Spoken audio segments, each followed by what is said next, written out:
eo am'izay lafin'ny fanomanana ny fividianana ben'ny tanàna sy mpanolotsaina izay indrindra dia nanambarany teo anivon'ny PNUD tamin'ity androany ity fa mbola tsy ampy 7 tapitrisa dolara ny teti-bola tokony ilaina sy tokony anomanana zany fividianana kominaly izandeo jerentsika ary ny fanadihadiana.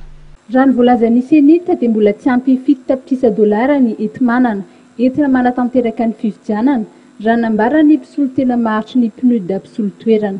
Pour ce qui est du financement, la contribution du PNUD et des partenaires a été déjà allouée, mais il existe encore un gap de financement qui doit être comblé par l'État malgache pour permettre la bonne tenue des élections.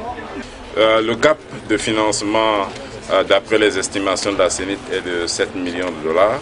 Voalazany fa ny famatsiam-bola sy ny fikarakarana ny fividianana dia andraikitry ny fanjakana malagasy, ny vondro ny firenena mikambana ary indrindra ny PNUD dia manome tanàna ny senit ao anatin'ny fandaharana SAPASEM izay mitondra fanohanana teknika sy logistika mba ho totoza soamatsara ny fividianana.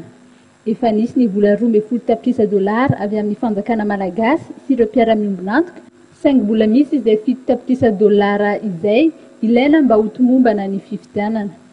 Ho an'ity taona ity raha ny voalazany dia mitetina 2 sy 2 tapitrisa dolara ny fanohanana ara-bola nentin'ny PNUD amin'izay sehatra izay.